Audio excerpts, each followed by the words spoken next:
On the news tonight,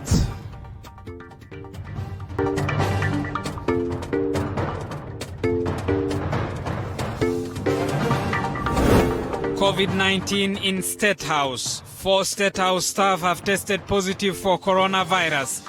The shocking news comes on a day when Kenya has recorded 133 new COVID-19 cases. Statehouse says President Uhuru Kenyatta and the First Lady Margaret Kenyatta are COVID-19 free. Domestic violence spikes. A woman in Makueni County is nursing machete injuries after her husband attacked her over domestic feud. The man was on Saturday lynched by a mob. Is this another of the many ravages of COVID-19? The answer here tonight. WAIGURU'S plots. The Senate is set to decide on the mode of trying Governor WAIGURU'S impeachment on Tuesday. Fears have been rife that the House is compromised. Senate Majority Leader rubbishes the claims, promises nothing but justice for the people of Kirinyaga. And schools reopen in confusion. You may need to prepare an extra budget for masks and sanitizers for your child when schools start reopening in September. And your child may not be able to reopen school this year if schools will not adhere to safe distance protocol. We will explain the confusion in the academic calendar tonight. This is TV47 News Tonight with Abubakar Abdullahi. TV47 News Tonight begins right now. Ann Wairimu is our sign language interpreter to our top story. Now, 4 State House officers in Nairobi have contracted coronavirus and are currently admitted at the Kenyatta University Teaching, Referral and Research Hospital in Kiambu County. The 4 are said to have tested positive on Thursday last week during regular mass testing at the house on the hill. Mwangi Maina begins our broadcast tonight. Indeed, coronavirus knows no boundaries. The highly contagious virus has landed in State House, one of Kenya's most guarded places. 4 officers who work at State House, Nairobi, have contracted the virus and are currently in hospital. The officers were tested on Thursday during the regular mass testing. In a statement to newsrooms Monday evening, State House spokesperson Kanzadena assured that President Uhuru Kenyatta and the First family are safe and free from COVID-19.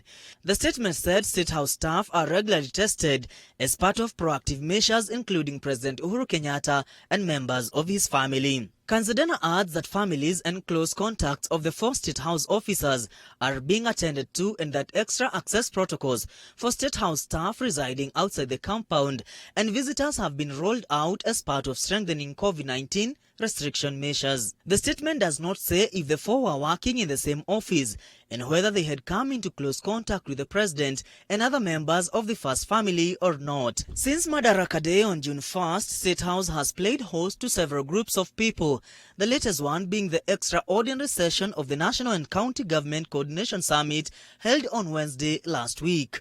The meeting, chaired by President Uhuru Kenyatta, was attended by Deputy President William Ruto, all 47 governors, 4 cabinet secretaries, among others. Kanzadena has reminded Kenyans that no one is immune to COVID-19 and we all are at the risk of contracting the virus, and asked Kenyans to continue observing the COVID-19 containment protocols as laid out by the Ministry of Health. Mwangi Maina, TV47, Nairobi. Now, Health Cabinet Secretary Mutahi Kagwe says nutrition is a key factor in the fight against COVID-19, as a well-balanced diet provides you with the necessary nutrients to build your immune system. This as the COVID-19 numbers in the country now stand at 3,727 after 133 more people test positive for the virus in the last 24 hours. The spread across countries and counties is as follows. Mombasa leading with 61 cases. Nairobi 53, Kilifi 7, Busia 6, Kiambu 2, Kajiado, Nakuru, Murang'a and Kitui 1 case each.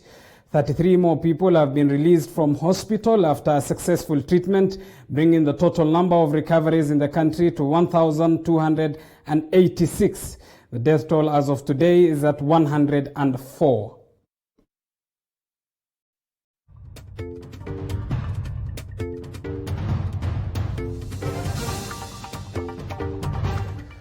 All right, elsewhere, President Uhuru Kenyatta is expected to tour the Mount Kenya region, and a number of cabinet secretaries seem to be on a mission to clear the way for him.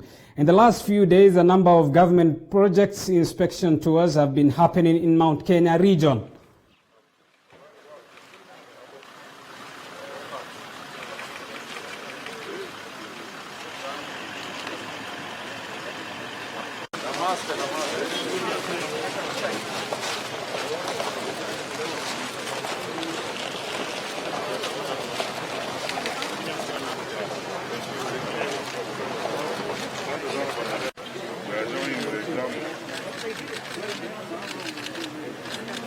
Look at resources that have been put in projects. It's important we sit down with elected leaders and unlock any of those challenges that are there.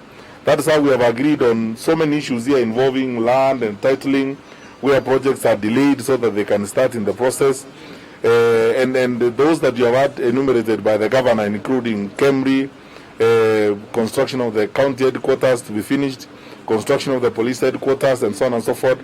Mambo ya road construction, the tie bridge, mambo ya 5,000 title deeds zitaanza kupeana hivi karibuni. Watu wazee ambao wapati pesa yao wote watahesabiwa tena. By July watakuwa wamewekwa katika mradi wa kupatiwa pesa.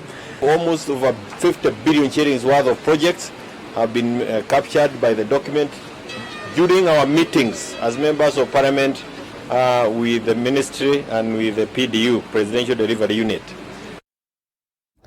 Moving on, Senate is tomorrow expected to decide on whether Governor Anne Waiguru's case will go through a plenary hearing or a select committee option. ODM party has already proposed and promised to save her life, claiming that she is being bullied. And as Elizabeth Mutuku now reports, Senate is already receiving pressure to go the plenary way. As the Senate is Tuesday expected to decide whether Kirinyaga Governor Anne Waiguru's case will be heard by 11-member committee or the plenary, ODM leader Raila Odinga continues to distance himself from the claims that he met Governor Anne Waiguru in an attempt to save her political career. Mama Waiguru alikutana na Raila, si Waiguru ni governor na Raila ni kiongozi ya nchi, wakikutana shida iko wapi? Iko shida? Watakutana saa yote na wataongea saa yote na watu wataendelea pamoja kama Wakenya. Senate Majority Leader Senator Samuel Pogisio has however urged leaders and Kenyans not to cast aspersions on the Senate. Most of the impeachments have been done by committee. The ones that you know on record so far have been done by committee. There is very few exceptions that have taken on the plenary. So the problem with people who are prosecuting this matter in the media, prosecuting this matter in public rallies, and trying to force the Senate to go one way or another, it won't help. A section of Kirinyaga MPs have been piling pressure on the Senate to hold a plenary hearing. Of making the right decisions, the Senate is ready to dispense justice. And there should be no casting aspersions on members. In fact, I'm very surprised. Some of the people who are casting aspersions on senators are also legislators who know their standing orders very well, and who know that you really have to, you trust that the people who are entitled to do this will do the right thing. This comes even as a section of Kirinyaga residents supporting Waiguru took to the streets calling upon the Senate to act independently. Na tunaomba Senate itupilie mbali hiyo motion ya kuimpeach Waiguru sababu haina ukweli na ukweli mtupu hakuna, na sisi tunasema Waiguru asiwe impeach. Sisi tunataka kusema ametufanyia mambo mengi, au watu wanampiga wamepatiwa pesa wamuondoe. Kama Waiguru ataenda mahali hiyo MCA wote tunachagua tena waende. Senate sources hint that the Jubilee side has settled on Senators Beth Mugo, Gideon Moi, Johnson Sakaja, Anwar Oloitiptip, Alakewako and Maalim Mahamud, while NASA side has settled on Senator Cleophas Malala, Beatrice Kwamboka, Judith Pareno and Enoch Wambua. As lobbying to save Governor Anne Waiguru intensifies, now all eyes are on the Senate to see whether it serves justice to the people of Kirinyaga. Elizabeth Mutuku, TV47, Parliament Buildings, Nairobi. Elsewhere, courts have scaled up their physical operations amid strict adherence to the Ministry of Health regulations in curbing the spread of COVID-19. The new normal in courts comes on a backdrop of bulk of cases after the operations were suspended on the 16th of March 2020. Eli Logova reports. After more than 2 months of suspension of physical operations, court sessions have finally resumed under new regulations as witnessed in most locals around the country. The new regulations and normal that are set to be observed include parties to any case or witnesses testifying on a given day are the only ones who will be allowed access into court premises. Courts will allocate staggered hearing schedules each day in order to control crowds. For criminal cases, accused parties will be summoned to court through the Office of the Director of Public Prosecutions, among other guidelines. A similar trend was witnessed in other courts around the country. Elsewhere, Chief Justice David Maraga held a closed-door meeting with Senate Majority Leader Samuel Pogisio and Senate Majority Whip Irungu Kang'ata, where they discussed matters on collaboration between the Senate and the judiciary. However, other details of the meeting remain unknown. Quite a number of matters, how the judiciary can cooperate and work with the Senate. There are quite a number of matters that we work together. The two institutions are independent, but independence does not mean we work in silos. I also know how we can work together. There are many issues that come to Senate. There are many issues that come here. And so we didn't have much. It was basically a visit as a courtesy call. Eli Logova, TV47, Nairobi. Elsewhere, the smooth resumption of schools in the country is under uncertainty and could turn costly, especially for parents, with the government hinting that parents will play a major role in facilitating adherence to containment measures in schools. David Mudoka tells us more. The Ministry of Education, jointly with the Ministry of Health, issue and publicize guidelines on a gradual and progressive return to normalcy in the education sector by the third term. With the Education Ministry in a race against time to come up with a recovery plan that will see schools reopen for the third term, stakeholders have joined forces with their colleagues from other ministries to make the resumption progressive, containment measures in mind. This coming at the center of the coronavirus storm that is biting hard into the nation's economy. With concerns rife about the safety of some of the schools in the country, the Ministry of Education has admitted that a lot is left to be desired on the state of the schools, the children there at risk of contracting the COVID-19 disease. Even a poll released by research company INFILTRATES shows that 70% of the public remains opposed to the reopening of schools under the current circumstances. And with some of the governments in the world reopening schools, the country is keen not to lag behind. However, Education CS Professor Magoha has said this will be done in strict adherence to the containment guidelines issued by the Ministry of Health, among them social distancing, proper hygiene, and wearing of masks. With overcrowding in some of the schools of great concern, schools could grapple with social distancing, albeit other schools worldwide resuming in phases. Other schools have improper sanitation facilities, making them the perfect breeding ground for the coronavirus disease to unsuspecting pupils. In other schools, especially those in arid and semi-arid areas, availability of water is dire. This prompting the need for new properly put up facilities to enhance adherence to containment rules, among them water tanks, a cost that Magoha admits is too heavy to bear for the government, with the pandemic hot on its heels from all fronts. But those of you who can afford to buy more masks for your children or grandchildren will do. If you love them, don't start making noise when they are not there. With cessation also in full effect, and in a bid to curb transportation of the novel coronavirus from one part of the country to another, it remains unclear how teachers who have to travel to their workstations in other counties will cope. In a letter by the Kenya National Union of Teachers to the Teachers Service Commission, NAT is advocating to have teachers localized to prevent the virus from spreading from hot zones to other areas. Could the TSC listen to the pleas by the teachers? It remains uncertain what then happens to students who have to travel to their schools that are in other counties. David Mudhoka, TV47, Nairobi. Thank you, David, for that report. It's quarter now past the hour. Time for us to take a short break. But remember, the topic of discussion tonight on TV47 News Tonight with me, Abubakar Abdullahi, is we'll be trying to make sense of the fate of Kirinyaga Governor Anne Waiguru, who was impeached. Of course, Senate slated to hear that case tomorrow. Our guest tonight is Migori Senator Ochilo Ayako. He'll be joining us after this break. Stay tuned. We'll be back after this break.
All right, welcome back. Thank you for choosing to stay with us here on TV47 News Tonight with me, Abubakar Abdullahi. Remember, the topic of discussion is we are trying to make sense of Waiguru's fate in as far as the impeachment motion that was tabled and in the Senate is concerned. You can be part of that discussion. Tweet us at TV47KE. The hashtag to use is TV47 News Tonight. Let's bring in our guest, Ochilo Ayako, who is Migori Senator, who joins us live on this broadcast now. Senator, thank you for making time for us this evening. Good evening. How are you?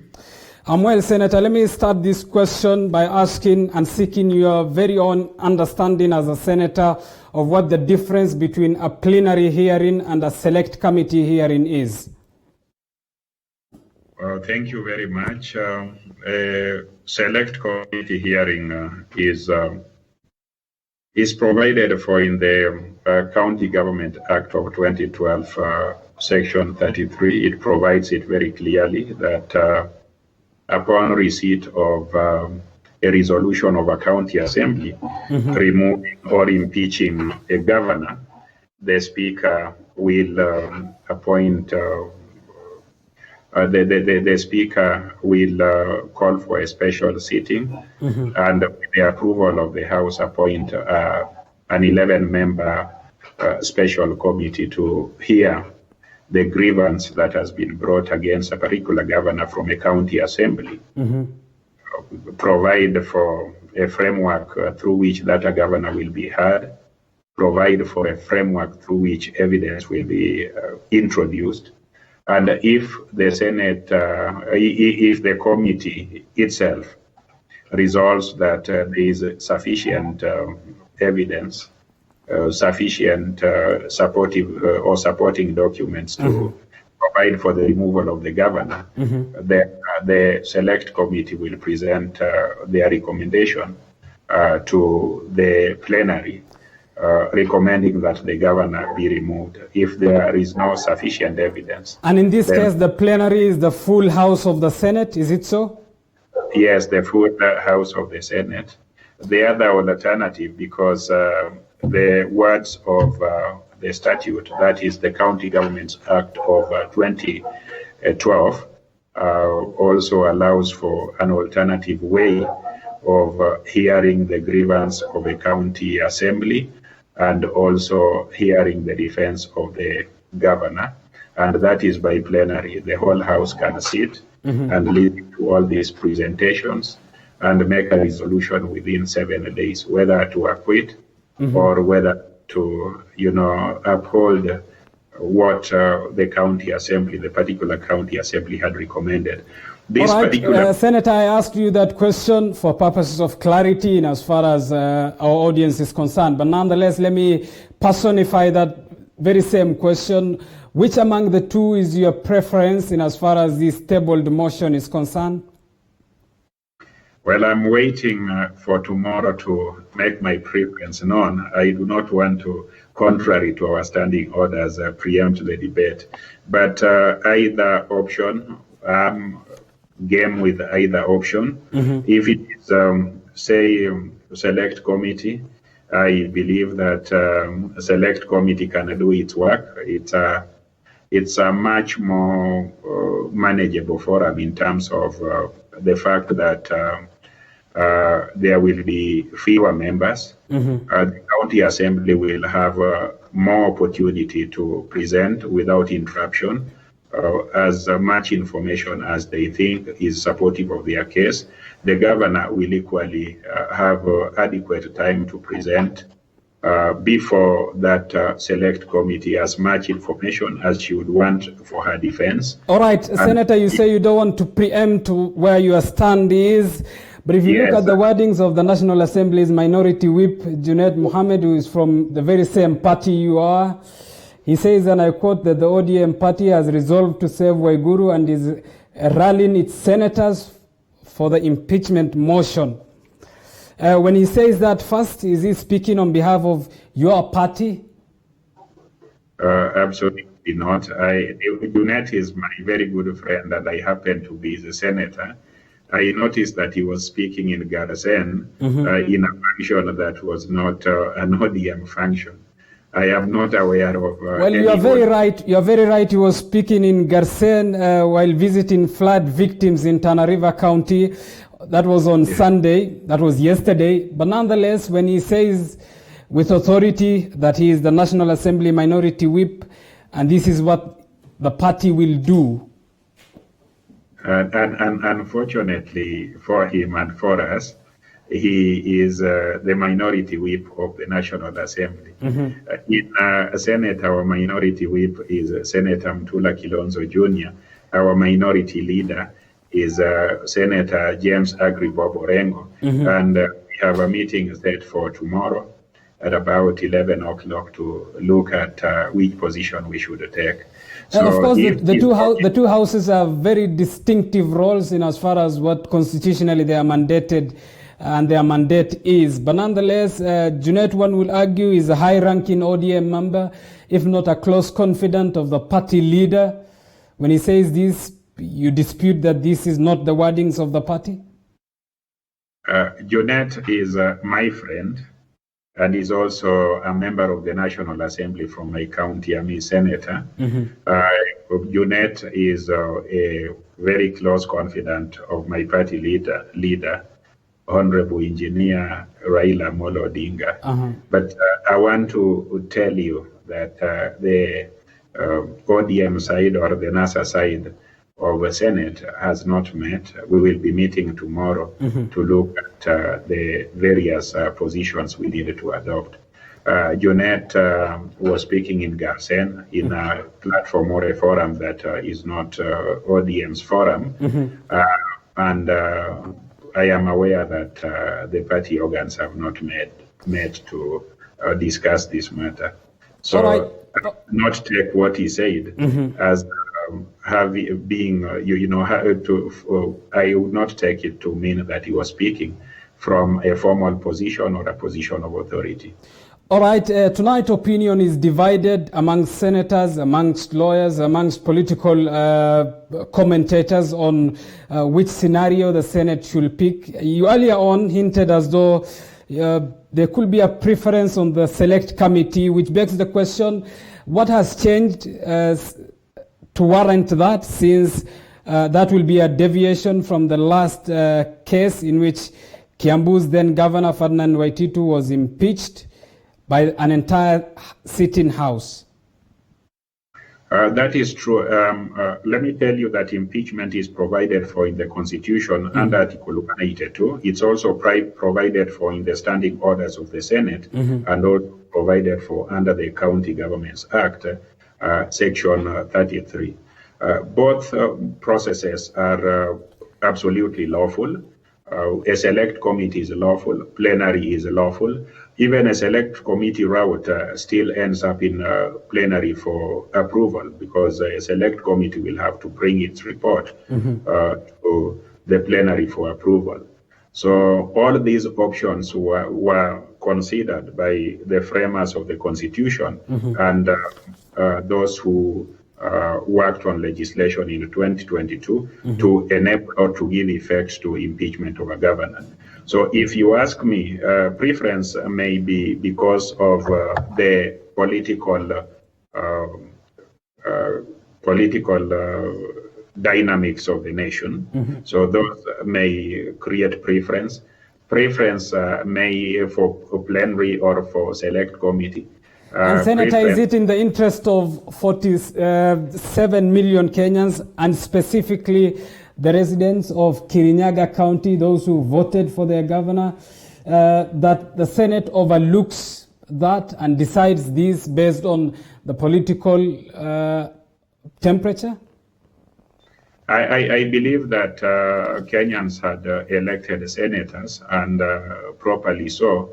And under Article 1 of the Constitution, Senate exercises that sovereignty by mandate of Kenyans. So it's a mandate that was given. Kenyans did not intend to exercise that mandate directly. That's why they established a Senate, a National Assembly, and other organs to do it on their behalf.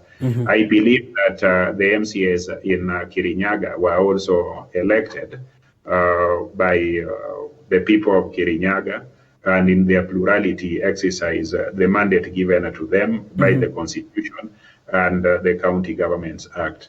But it's not automatic that they are thinking, or that what they are saying about their mandate is what the Senate must follow. Then there wouldn't be need to have a Senate. Senate in this matter is the trial chamber.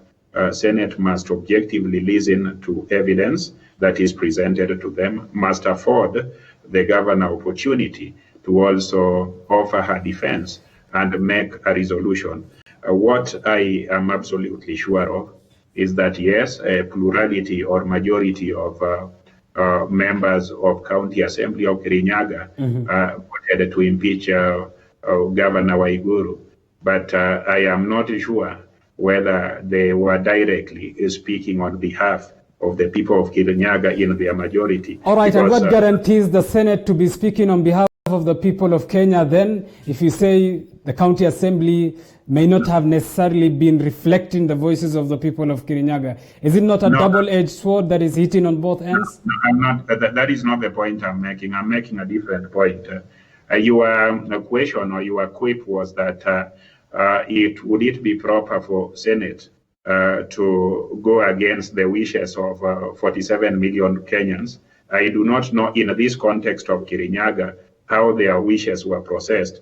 I do not know in this context of Kirinyaga how many people are involved. The Senate's work is simple. The Senate in this matter is like a court, is to objectively treat the matters brought before it, to listen to all parties or both parties, including witnesses and evidence that are proffered, and then to make a fair decision. I want to give you one of the select committees in which I had the privilege to serve as a member. That was impeachment of Governor for Taita Taveta, Governor Samboja.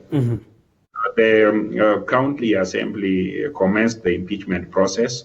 The matter was disputed and it went to court, and there was a court order nullifying the proceedings of the County Assembly and also barring the Senate from sitting.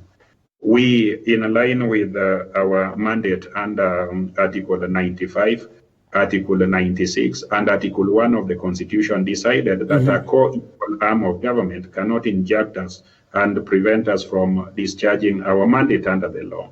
So we proceeded to hear them. We gave opportunity to the County Assembly to come before us. We also gave opportunity to the governor to come before us, either in person or through lawyers, and to present to us what made them arrive at that decision. And the Senator, how do you respond to those who say the form of execution in as far as whether to appear, for this issue to be resolved in a committee or otherwise, often depends on your political standing and which side of the political divide you are from?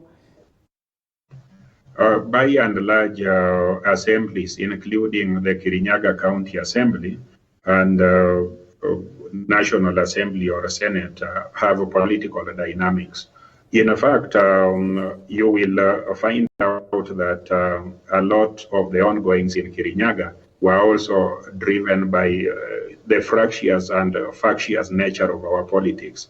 So politics is a major driver of decisions that are made by political houses. So I do not rule out the fact that Senate, where I sit, there will be a lot of politics. I've been looking at the WhatsApp groups that we belong to in the Senate. Politically or a particular political thinking among certain factions are driving the issue of plenary. Others are silent. So it's also taken a political dimension. I also look at social media, and I noticed that supporters of certain individuals are also driving it. I saw the post from Twitter of Itumbi and others, and they are talking as if Senate is robotic and is just going to follow what they are saying. I want to look at the process, the evidence available, and I would be very happy if people did not bludgeon me politically and told me you must do it because because of ABCD. I want to listen to that evidence. I want to listen to the defendant or the respondent governor. I also want to see the documents involved. Otherwise, there wouldn't be need for a Senate if a primary decision would go,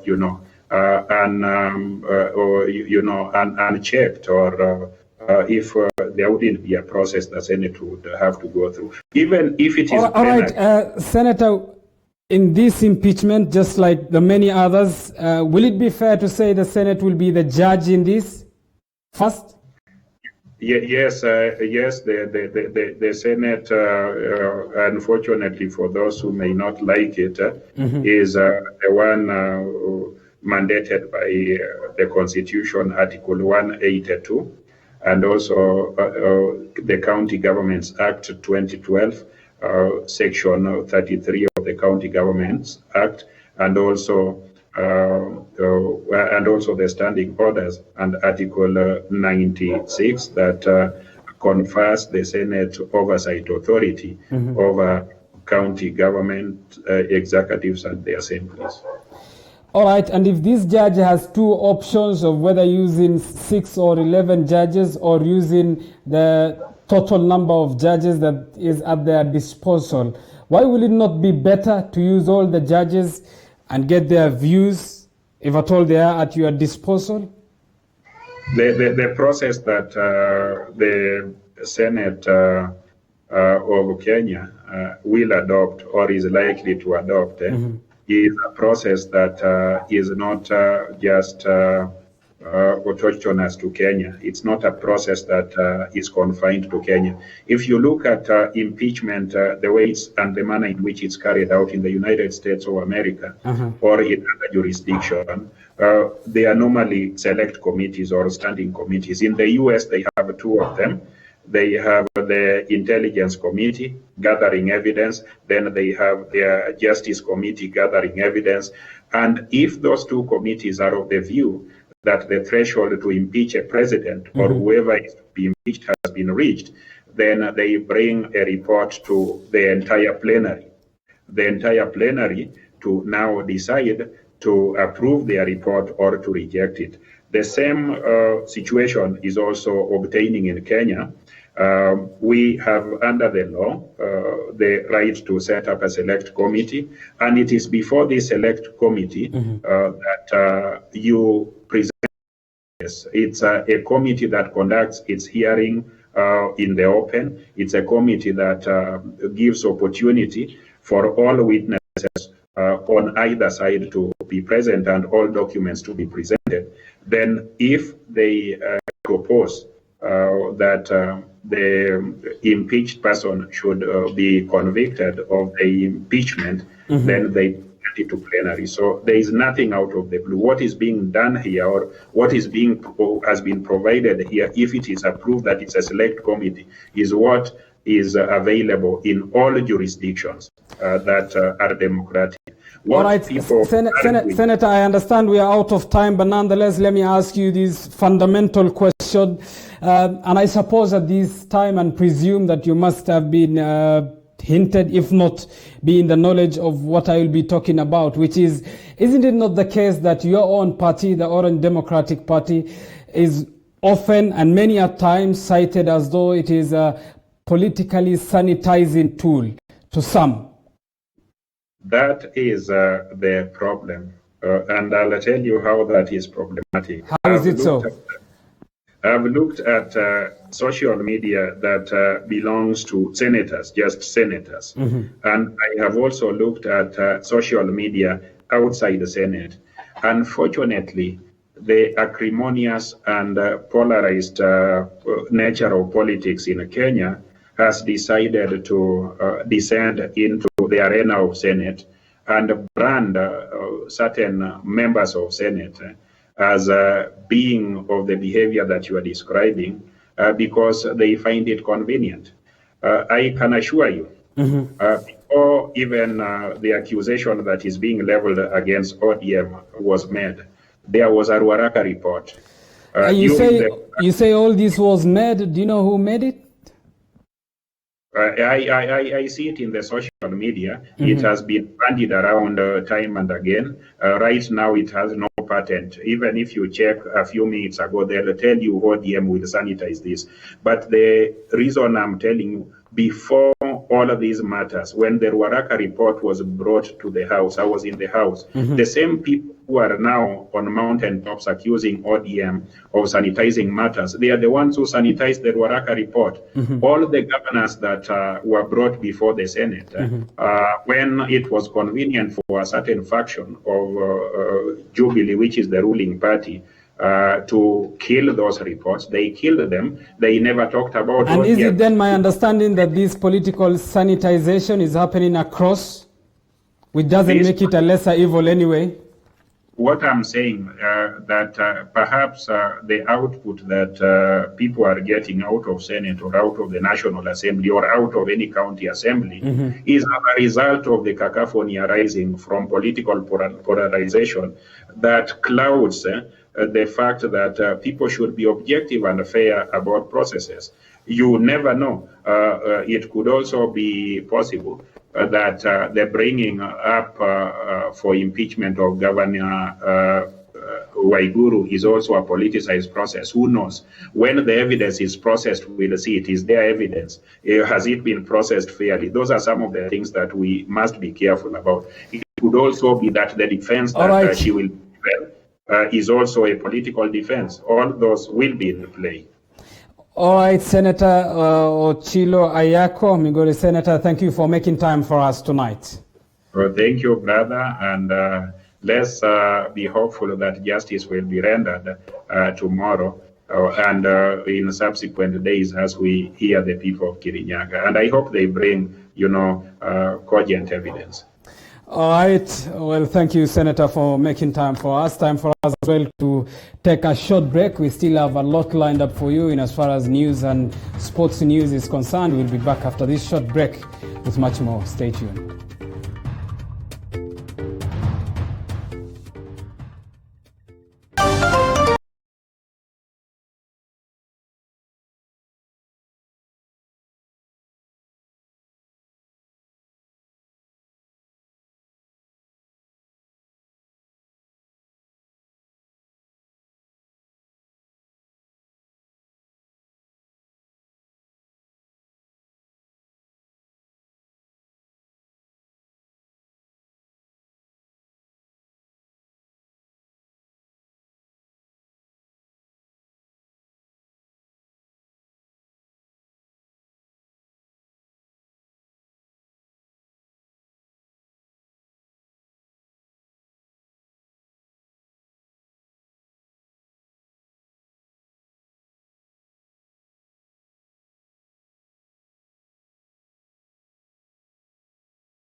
Welcome back. Let's get to more news now. A section of political leaders allied to the Jubilee Party in Western Kenya have continued to drum up support for Musalia Mudavadi and Moses Wetangula as the region's kingpins. The leaders claim Governor Wycliffe Oparanya and Devolution CS Eugene Wamalwa have failed to steer the region politically. Mulindi Kerry now reports. Mumias East legislator Benjamin Washali has taken a swipe on Governor Wycliffe Oparanya and CS Eugene Wamalwa as LUHYA leaders, claiming they've been in government long enough, but Western region has nothing to show of it. Na kuna mtu atakuja kusema ati sijui ati yeye anataka awe kwa serikali, anataka kuwa serikali ya nani? Nani alitengeneza hiyo serikali? Sisi ndio tutengeneza serikali ya Jubilee. Kwa hivyo mtu hawezi kusema ati anataka kwa ODM, anataka ati sisi tuwe kwa serikali. Mbona hakuweka wakati ile sisi tulikuwa tunatengeneza hiyo serikali? Sisi kama wana Jubilee wa Western hatusikiki kwa serikali hii kwa sababu sisi tulikuwa wachache. Kura ile tulitoa hapa Western tukapeleka kwa Mheshimiwa Uhuru Kenyatta ilikuwa kidogo sana. Washali says it is for the same reason the Jubilee Party and leaders elected through the party ticket in the Western region have decided to work with Musalia Mudavadi and Bungoma Senator Moses Wetangula to form the next government. Sisi wale wako kwa Jubilee na tunatoka sehemu hii ya Western tumeanza kufanya kazi na ANC leader Mheshimiwa Musalia Mudavadi na Ford Kenya leader Mheshimiwa Moses Wetangula, na nia yetu ni kubwa ni kwamba lazima tuweze kushikana pamoja ndio tuwe na usemi kwa serikali. Meanwhile, speaking in his Lugari constituency, Ayub Savula, ANC deputy party leader, has reiterated their position is to front Musalia Mudavadi for the House in the Hill in 2022 since Oparanya and Wamalwa have failed the region. Umaarufu wa siasa tufanye 2022. Lakini sisi tunajua tunafuata Mheshimiwa Musalia Mudavadi kama our presidential candidate kutoka sehemu hii. Wale wengine wanataka kutuingiza kwa serikali, mimi nashangaa. Eugene yuko kwa serikali. Anataka kutupeleka serikali nyingine gani? Na yeye ni waziri. Oparanya ni Council of Governors chairman, ni mdosi na mheshimu. Nani ana serikali yake ya Kakamega County. Ni serikali gani wanatupangia mbele? Tuingie kwa serikali. Sisi hatutaki serikali ya mtu mwingine, tunataka kuingia kwa serikali ya Musalia Mudavadi. Mlindi Kerry, TV47, Kakamega. Elsewhere, 20% increase in domestic violence cases has been recorded during the lockdown occasioned by COVID-19 pandemic. Locally, a woman is currently at Makueni Hospital after her husband, her ex-husband for this matter, chopped off her hands. And as Josh Onsare now reports, many more cases have been going unreported. At Kiamavui Village in Nduluku, Mboni East in Makueni County, Purity Muthoki Makau, 24 years, was attacked by her ex-husband Sunday night. Brutally beaten with two of her hands chopped off using a sharp machete. Saa 4:30 tukasikia ndulu. Tukatoka nje tukapata huyo jamaa amemalizwa. Alikuwa anakuja, akikuja anakaa siku 4, wiki moja anaenda. Saa jana vile alikuja ndio tu kwa tunajua kama akona ubanjo alikuanga tu anakuja. Walikosana mwezi wa 3, sikumbuki tarehe. Purity is currently receiving treatment at the Makueni Referral Hospital while the body of the suspect who was killed by the mob taken to mortuary. At the moment, the patient is stable and we are managing wounds post-op, awaiting psychological and psychiatric support so that the patient emotionally can be stable. Statistics from Center for Human Rights and Mediation, an organization that deals with domestic violence cases, indicates the center has recorded an increase from between 6 and 10 cases handled per month to between 10 and 12 cases per month. Handling close to 10, 12 and 10, meaning they are on the rise, and this because of the curfew that makes most parents stay at home. Many of these cases have been attributed to stay-at-home orders by the government due to COVID-19 and many victims and families facing hard economic times. Walipokuwa wamezoea kukaa nyumbani, wengine hawakujulikana tabia zao, na kumbe wakishinda pale nyumbani na watoto wanafanya kubaka wale watoto. Hiyo ndio visa tumekuwa navyo vingi, haswa na ile domestic violence, ambapo tunaambiwa mama akiitisha kitu kwa mzee, na mzee kwa sababu hana turn it into anger na kuanza kuvamia mama. In another incident, a man who is suspected to have killed her wife and their son in Joska, Machakos County last week has been arraigned in Kangundo law courts. He was however remanded for 14 days as investigations continue. Rights groups say until coronavirus restrictions are relaxed, cases of gender-based violence in Kenya will only rise. They also note that when so many people remain behind closed doors, most of the violence will go unreported. Mental health is something that we need to deal with, especially for as the effect of the COVID-19. This guy must have been sick and many more. Josh Onsare, TV47, Nairobi. 7 years down the line and the numbers keep rising from the Mount Kenya region. This, people losing their lives due to illicit brew forcing the national government to crack its whip, as the then chairman of the National Authority for Campaign Against Alcohol and Drug Abuse, NACADA, bashed security agencies for laxity against fighting the vice, which has already claimed many lives. Our reporter from the region, Moige William, visited some of the survivors and has filed the following piece. Pombe haidhuru county commissioner, inadhuru yule ambaye anakunywa. Kwa hivyo mtu wa kwanza ambaye anatekana ajibidishe ni yeye yule mlevi ambaye hawezi kukaa bila kunywa. If one will put into context the words of Embu County Commissioner Abdullahi Galgalo, then he will see the seriousness the effect of illicit brewing does to a society. A quick flashback. 7 years ago, Embu County hits the headlines for the wrong reasons, with more than 40 people in Embu County losing their lives to illicit liquor in less than a week. Across the country, more than 100 others died in the same period. Those who survived have a story to tell. We visited 3 different homesteads in Embu County. All share a common story. Being blind, by the help of a walking stick that helps him maneuver in Shauri Yako slums at the heart of Embu County, we meet Peter Monene looking after his 1 goat and sheep. This is currently the only thing that keeps him occupied. Monene lost his eyes to a 40-shilling drink during the fateful morning. He visited his usual den and took 2 glasses of the then famously known KATHAVURIA. Little did he know that the brewer had adulterated the liquor. Mambo yote mimi nilikuwa naamka naenda na kunywa. Nilienda nikakunywa shilingi 40 peke yake. Ndio niliona nikasikia pombe iko na tamu sana. Presuming that he would consume his starter pack and head to his normal beba job in Embu town, Monene will later find himself at the Embu Level 5 hospital receiving medication after developing complications. Shockingly, he was not alone on the hospital beds, just as he was not alone in the liquor den. Monene witnessed the passing on of his drinkmates one after the other. Red Cross ndio walikuja wakaanza kutubeba wakiwa msafiri hapa tuende hospitali kwenda kulazwa. Surviving the ordeal and losing his eyesight was not the only blow for the then young family man, but also he lost his wife to the same cast illicit liquor later. Mimi affectiwa macho na yeye kuaffectiwa. Kwa hivyo sasa aliona hatua ataendelea na kunywa pombe. Sasa manake ndio alienda akaanza kukunywa hata yeye alikufa. For Juliet Morugi though, she has been living with wounds of losing close friends to the deadly KATHAVURIA.